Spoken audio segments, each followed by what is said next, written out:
Assalamualaikum warahmatullahi wabarakatuh. Waalaikumsalam warahmatullahi wabarakatuh. Berjumpa lagi dengan kami di Wirawiri Project. Kita masih, Lord Adi Pak Gagolo. Kita masih bersama Lord Adi tentunya. Di episode kali ini, pokoknya Lord Adi Pak Gagolo.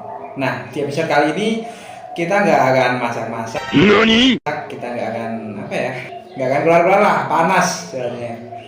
Jadi hari ini kita akan ngobrol-ngobrol lah santai mengenai banyak hal, pokoknya semuanya ngobrol. Ya meskipun kami tahu kami belum ada yang ngirim pertanyaan buat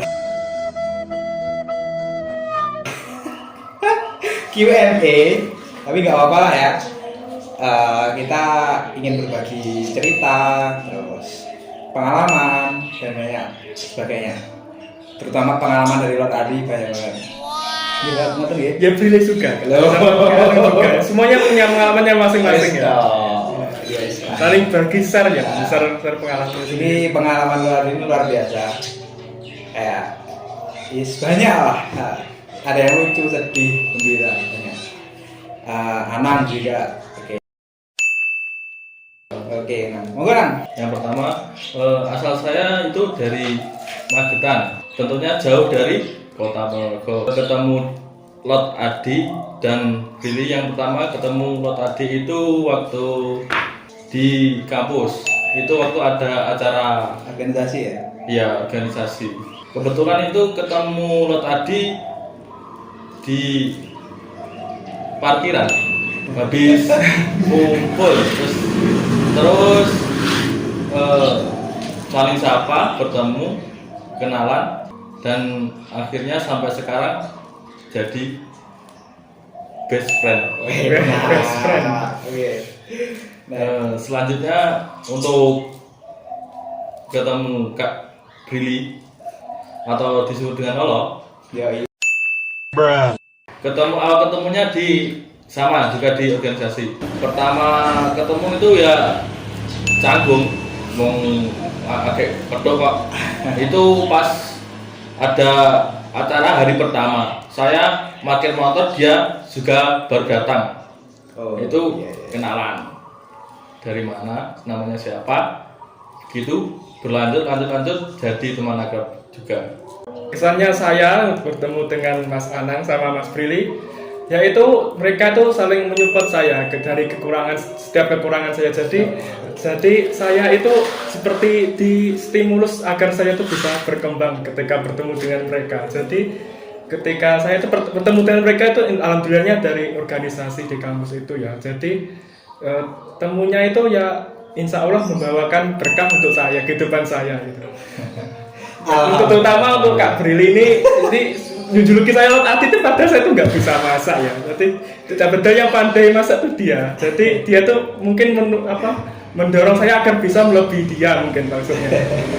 Gitu kan? Ya bisa jadi. Dari Mas Anang mungkin saya dia itu punya memberi saya motivasi agar saya tuh bisa tuh lebih maju lagi ya, dari kehidupan saya untuk mengalami kekurangan sebelumnya. Mungkin itu dari mereka berdua. Ya emang benar, kayak saya pertama kali ketemu Ana itu kan di klub organisasi di kampus. Kebetulan kita bertiga kuliah di satu kampus yang sama, terus ikut organisasi yang sama juga sejak semester awal, semester 1. Nah di situ saya ketemu Anang, kayak saya langsung kayak punya teman yang benar-benar sefrekuensi gitu. Waktu diklat kan, di diklat banyak peraturan gini, nggak boleh ini, nggak boleh itu. Nah kemudian di waktu istirahat kita tuh main lah ke rooftop main sore-sore gitu. Iya, karena saya sama Mas Anang ini udah gabut, terus pengen ngerokok juga. Akhirnya ngerokok di rooftop waktu itu. Soalnya kalau di lingkungan diklat nggak boleh rokok kayak gitu.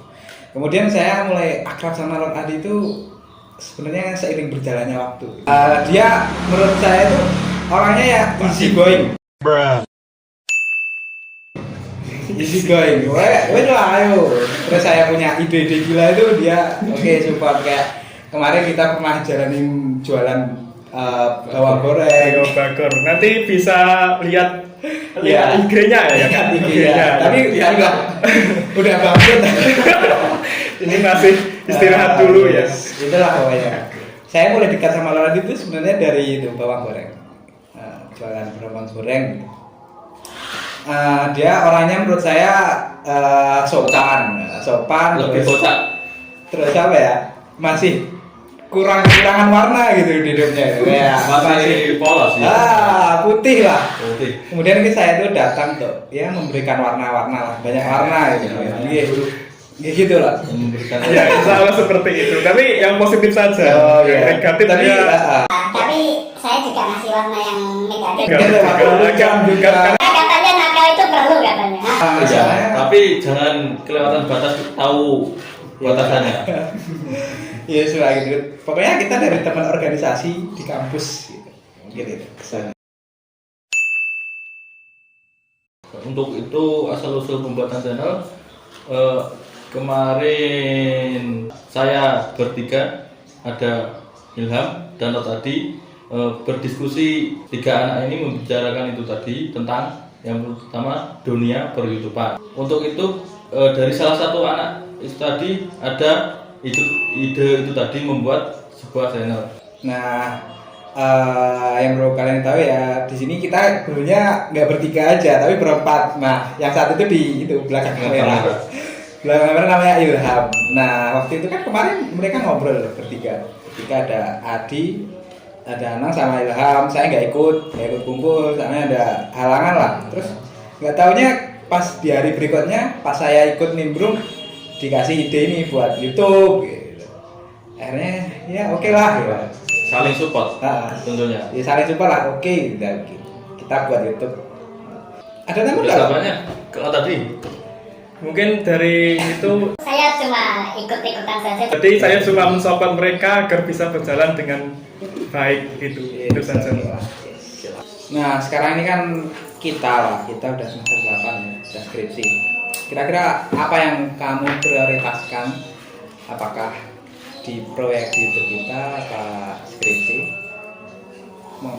Ya mungkin dari saya yang difokuskan itu dari skripsinya dulu, karena itu adalah amanah dari keluarga saya untuk menyelesaikan studi di kampus. Itu di kampus saya, mungkin di kampus saya kita di IAIN Ponorogo. Nah itu adalah amanah dari keluarga saya untuk menyelesaikan studi di kampus. Jadi yang lebih penting itu dulu. Nah itu dari project YouTube itu sebagai tambahan wawasan saya. Dan dari mereka berempat ini, itu mereka membantu saya untuk menambah wawasan tentang dunia YouTube. Jadi terutama juga tentang ilmu masak juga oleh setnya Brili ya, ini ya Kak Brili ini, untuk membantu kita yang melihat YouTube ini bisa mempelajari menu-menu bahan dari masakan kami ini.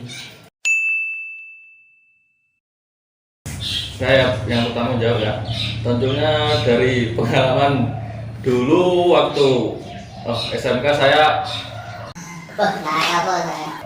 diajari teman-teman saya dari ke warung itu seperti itu, ngambil makanan atau gorengan ya, ambilnya 5, bayarnya tidak sesuai yang ngambil itu tadi, seperti itu saya diajari teman-teman saya. Sebelumnya saya Yang apa adanya. ambilnya 3, bayarnya 3.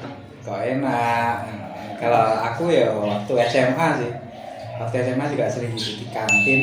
Kadang di kantin, kadang ada warung di luar sekolahan. Kayak itu ya kayak gitu kayak ambil gorengan 4, bayarnya cuma 2. sering waktu SMA. Tapi waktu kuliah enggak sih. Sudah Aman. Kalau tadi Udah bisa mikir. kalau Saya pernah, Oh. tapi saya tidak disengaja. Oh. Saya tidak sengaja. Nah gini, saya dulu pernah ke warung tuh pesan sego pecel gitu ya. Saya gorengannya tuh saya pesan mungkin 3 apa, saya lupa. Saya nggak pesan 3, jadi saya bayarnya tuh hanya gorengannya 1 itu lah. Itu saya tuh kembali lagi bayar. Kalau ileng, kalau ingat gitu. Mungkin itu dari saya. situ ngerasa nikmat guys. Ya, Oke, rasa kayak- gelisah kalau saya. Gelisah. Gelisah. Biasanya nikmat. Bilang. Bahaya ini. Nanti seiring tambah berjalannya waktu kamu tahu, Tahu apa? ya itu rasa Tahu nikmatnya Iya. bonus ya gitu maksudnya. Tapi kamu bisa mikir Oke, oke. semakin dewasa semakin ya jangan diulangi lagi lah Nah. seperti itu. Nah, dari kalian mungkin gini ya, udah sedikit bisa menyimpulkan tentang Lord Adi ini. Ya. Dia itu orang yang mau Lurus, korupsi, ya. mau korupsi. Ya. Nah, Bersih, putih mas, polos. kemarin saya kan pernah ada ngobrol-ngobrol terus ada ide buat apa ya, cerita-cerita itulah pokoknya. Nah, saya ngusulin buat cerita tentang mitologi ya gitu, tentang mitologi. Terus langsung si Lord Adi nggak setuju. Aja ngono kuwi to, jangan mitologi gitu katanya. Jangan mitologi, nanti ngerusak ini, ngerusak Nanti keimanan. melenceng gitu saya takutnya. Nah kayak gitu. Ngapa sih kok kamu takut akan hal itu, mitologi? Ya mungkin kan kalau mitos itu ada benarnya atau ada salahnya juga. Jadi kan menurut sudut pandang keimanan tuh apa Tuhan itu satu gitu. Nah itu mungkin jika ada bahas kayak gitu tuh saya tuh kadang takut gitu, jadi melenceng-melenceng tentang ketuhanan tuh saya takut. Jadi takutnya dari sisi itu. Jadi daripada melenceng lebih baik nggak tahu sama sekali. Nah, iya. Mungkin seperti itu. Ya mungkin tahu tentang keilmuan agama yang kita pegang gitu aja. Nah aku ya tetap lah keimanan Tuhanku satu, Allah. Iya. Gitu. Tuhan kita satu, Allah. Aku mengimani itu, ya aku bersyahadat, aku iman kepada Nabi Muhammad. Gitu. Aku dinukum menjadi. Nah ya itu. Oke, tapi aku juga maksudnya nggak langsung membatasi ngono loh. Maksudnya nggak membatasi. Terus pokoknya aku nggak mau tahu yang di luar tembok. Iya. Nah aku mencoba menjelajahi di situ. Gak maksudnya aku gak mengimani tentang cerita-cerita itu. Iya. Tahu. Tapi kan di situ kayak ada sisi positif lah. Hikmah dari cerita itu loh. Nanti berarti aku nggak boleh serakah dari cerita ini. Aku bisa menyimpulkan aku nggak boleh serakah.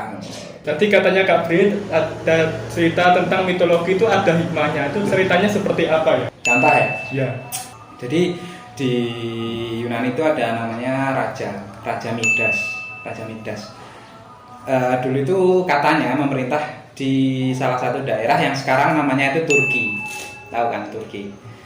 Jadi mungkin kalau itu raja yang benar berarti masuk ke histori yang berarti jauh banget sebelum kerajaan Turki Utsmani atau Ottoman. Kayak gitu. Dia itu berteman sama dewa. Itu namanya dewa Dionysus. Dia dewa anggur gitu. Kenapa kok anggur? Kenapa kok buah? Nah, dewa anggur maksudnya dewa tentang mabuk, wine, tahu wine lah, Iya. orang tua, Oh. orang tua, kawa-kawa, Iya, iya. wine lah pokoknya. Dewa anggur kan. Nah waktu itu kan tapi teman yang teman jauh lah antara manusia sama dewa kan, dewa di Tatarnya jauh. maksudnya tinggalnya dewa itu kalau di mitologi Yunani itu dewa tinggalnya di Mount Olympus. Itu tata paling Apa atas. itu ya? Mount Olympus itu Mas. namanya gunung Olympus, Gunung tempatnya Olympus. para dewa-dewa Yunani. Bahasa Inggris ternyata itu. Nah, terus si rajanya namanya Raja Midas. Raja Midas memerintah di yang sekarang itu Turki katanya gitu. Kenapa kok jauh ya Kak ya? Kata Yunani sama Turki kok jauh banget. Ya kan kalau dulu kan benua kan mungkin masih menyatu. Oh masih banyak. Ya, toh? Ya. Terus terpisah-pisah kan seiring berjalannya waktu. Di suatu hari si dewa Dionysus ini dia mabuk-mabukan sama teman dewanya yang lain. Mendem mulai asik Oh, ya. mendem. Asik. Bisa minum Nah juga kemudian dewanya ini jatuh ke bumi. Dia nyasar, dewa yang temennya dewa anggur. Iya. Dia jatuh ke bumi, dia nyasar ke daerahnya kerajaannya Midas. Nah kemudian nyasar kan, terus ketemu orang-orangnya orang-orang kerajaan Midas.